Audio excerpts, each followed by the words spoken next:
Alright, you guys, we are going to dehydrate russet potatoes. I already peeled them. They've been soaking in cold water. Cold water prevents them from turning brown, kind of like apples, because once they are peeled, they turn brown. So I have them peeled.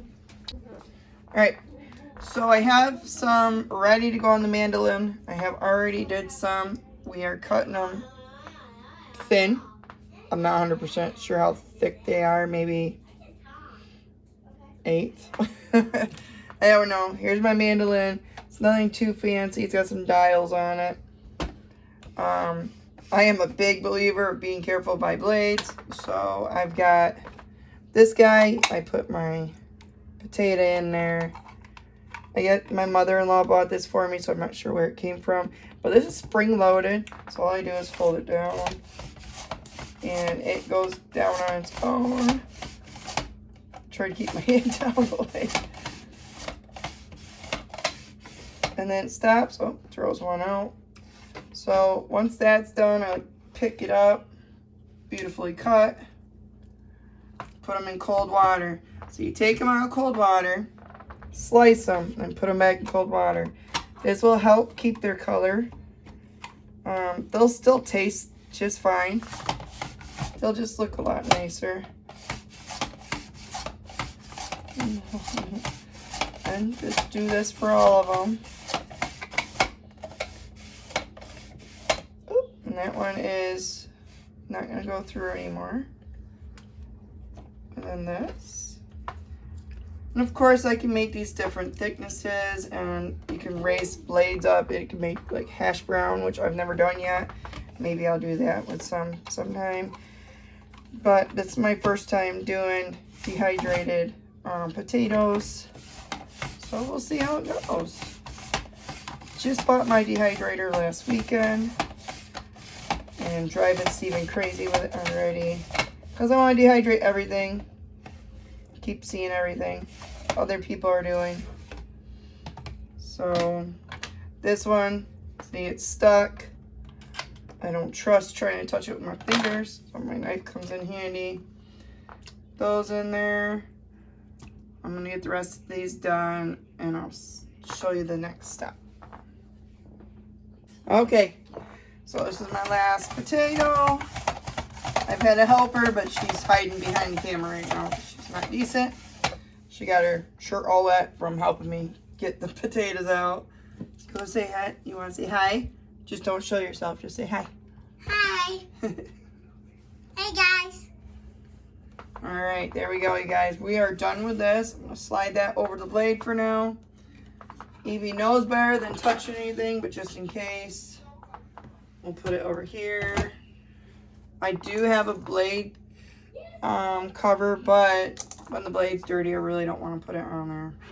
So we'll put that over there too. All right. So now, all these potatoes are sliced. All right, you guys, we are at the stove. So I am bringing a pan of just pure water up to boil, and we're going to blanch these, which if you have watched my tomato videos, blanching is a fast cooking, and then I'll put some cold water into the bowl that these came out of to stop their cooking, and then we will put them in the dehydrator. But first, we need to let the water boil. All right, you guys, I said it wrong. I said boiling. You more want just a hard simmer / close to boiling. So I'm just going to take, probably going to do this in a couple of loads. You don't want to overload it. And I need to let these go for about 3 minutes each time. You can hear it's hot. I'm going to burn water on the top of my stove. I think I'm going to put probably about half of these in. Well, maybe a third. We'll do a third. A little bit more. And I think that'd probably be enough. We'll do 3 batches. And then we'll let those cook for 3 minutes. And then we will take them out and put them in some cold water. Mama, can you peel your potato? All right, so my timer went off. So I'm going to take these out and we're going to stop their cooking and put them back in the cold water. Cold water plays a big deal with this. And the reason I'm blanching them, I don't know if I told you this, but I'm blanching them before I dehydrate them to keep them from turning a brownish black color. You don't want to eat black potatoes. Now they do have some pretty cool looking purple potatoes, but these are supposed to be white or like, you know, a creamy white color. Where you want to keep them this way. So this is what I'm going to do. I'm going to go through and do my next 2 batches for 3 minutes and cool them off, and I will be back. We'll put them in the dehydrator. All right, so here is my food dehydrator. It is a Weston Digital food dehydrator. So it's got a digital display that will show the time and the temperature. So my temperature is going to be at 1:30. And click it for my hours. I'm going to run it for probably 6 hours for now. But we're not ready to start it yet. So this guy has 6 trays. So I'm going to take off the top ones and put them out of my way for now. There we go. And here are my potatoes. I did put them in a strainer to strain them from get all the water off, because with a dehydrator, I mean, you don't want too much liquid. You're trying to take it out, right? So I just put them in here. Put them in as much as you can, and of course try to not overlap them too much. It's kind of like a puzzle here, I guess. Like I said, this is my first time doing potatoes, so you guys are coming with me on an adventure here. I've wanted a dehydrator for a little while now. And I've been seeing, and there's some that might overlap a little, but they say that they'll shrink down enough that you can move them around after a few hours of running, and then then you can have a little, they won't be so lapping. So I'm gonna put these all in here, and hopefully I will have enough room. I have a 6 tray dehydrator, which is a good size, but I don't know. Don't know if I'm gonna fit everything in there, but there we go. We will fill these trays up.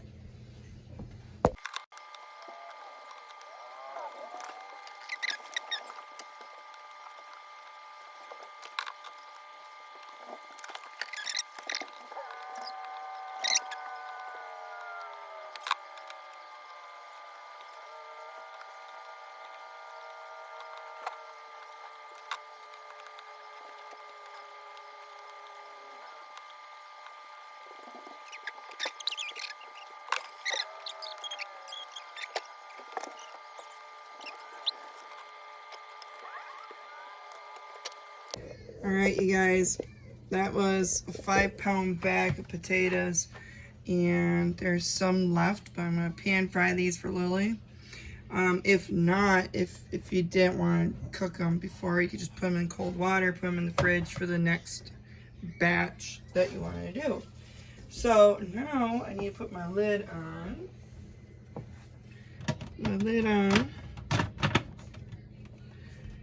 And we are going to push start.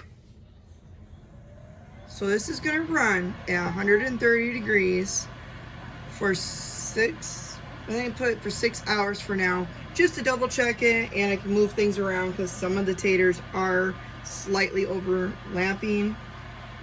But there we go, you guys. I will give you guys a couple of in between hour shots, and when it's completely ready for me to take them off here, I'll show you how to tell. Alright, you guys, here is the 3-hour point. And see, there's a lot of shrinking going on in there. They almost look like potato chips, but I have heard many people say don't eat them like that because they're just plain. They're not like fried chips. So. But they look like potato chips in there. But this is 3 hours. I'm gonna keep it going. It's late also, that's why it's a little dark. I didn't want to turn on the big light. But there we go. 3 hours in. We'll see what they look like in the mornings. I'll be probably going to bed. Oh, maybe. We'll see. We will see.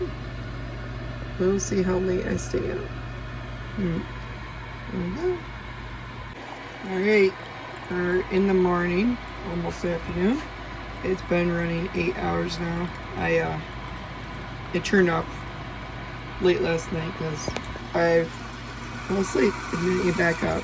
And sorry, my Keurig making my coffee. But anyways, look how tiny they are compared to when we first started. So we are going to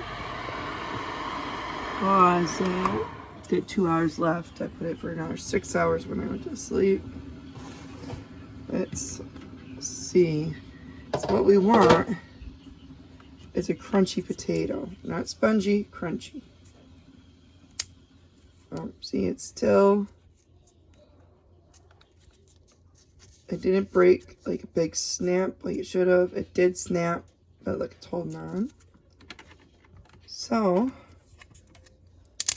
Oh, that one did. That one crumbled. Just to be safe, I might let it run a little longer. Look at them. They're so cool. Look at it. Lily said they look like potato chips. But like I told you guys yesterday, or beginning of this video, you don't want to eat them. So I am going to turn this back on for the last 2 hours and we'll be back. Alright, you guys, this ran for a total of, I think, 12 hours. They are now crispy. And now we get to throw them in nice, clean jars. Just like we're trying to canning stuff. Oops, yeah, let me put it in here. I am using my canning funnel because knowing my luck, I will miss it. So we're going to put them in this, and I'm going to vacuum seal it. But they say when you're done with this and you seal them in something, to make sure there's no moisture for about a week, they say to do what they call as conditioning, which is leave them out. We're going to shake it and pack it in. Leave it out and check it. And what you're going to be checking for is any moisture. If you have any moisture in your jars, it will show up here by where it would be sealed. And if you do end up having a show of moisture in there, I'm just doing wide mouth pints. I would use some quarts, but that requires me to go down the basement. And my basement, you have to go outside and down in, and well, kind of lazy today. I didn't want to. But anyway, we'll fill these up. But anyways, if you did end up finding that you have moisture in your dehydrated items. So this isn't only for potatoes, for anything that you dehydrate. To watch for any kind of moisture. You need to throw it back into your dehydrator for a few hours and try to get all that moisture out. Make sure you get all that moisture out.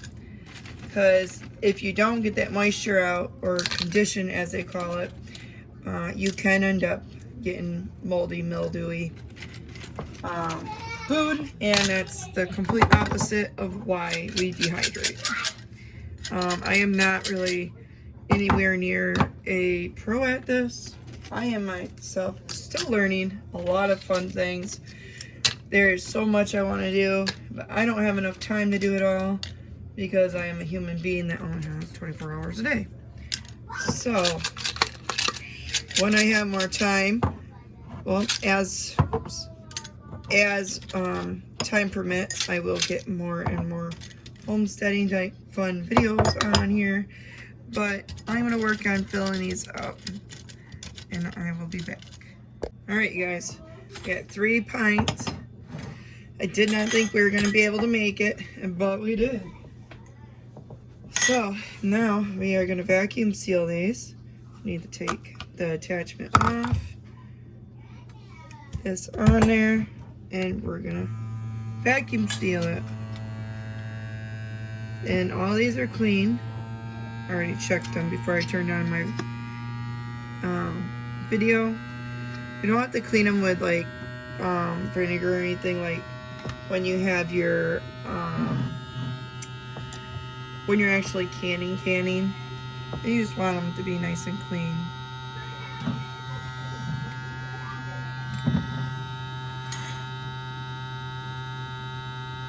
Let's see.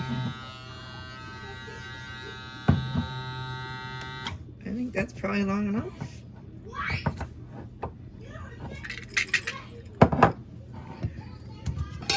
Yeah. And we will do that. Can't get it off, so that's good. But yeah, when you start doing your conditioning, so you'll look at it, look for moisture. It'll probably be most likely up at the top or down here maybe. Just shake them around a little, they said. I mean, it's the first time I've ever heard of it, but I've heard it from a few people. So I wanted to tell you guys that tip also, because others have said it and they've been dehydrating for years. Like I said, I mean, I just bought this, which is just the base now, but oh, it's probably good enough for that one. You can kind of hear the tone of it change if you listen. It's good. Closed.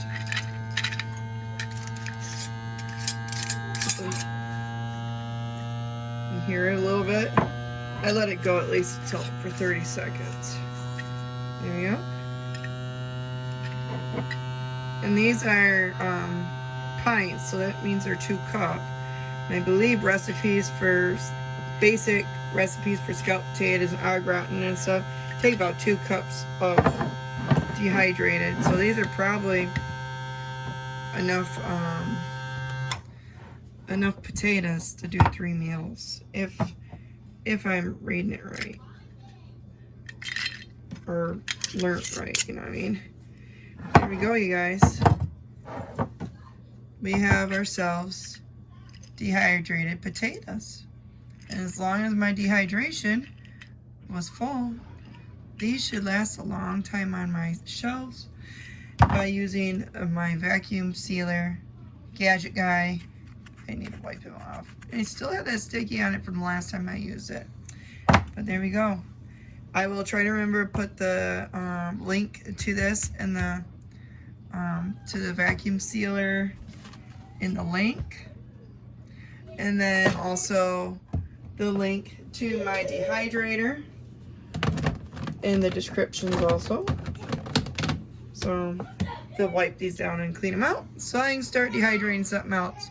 If you guys are interested and want me to dehydrate more stuff or come up with other things, let me know what you guys want me to research next and dehydrate and share with you. Alright? Until next time, you guys, thank you for watching. We appreciate every single one of you guys. Alright, good night. Bye.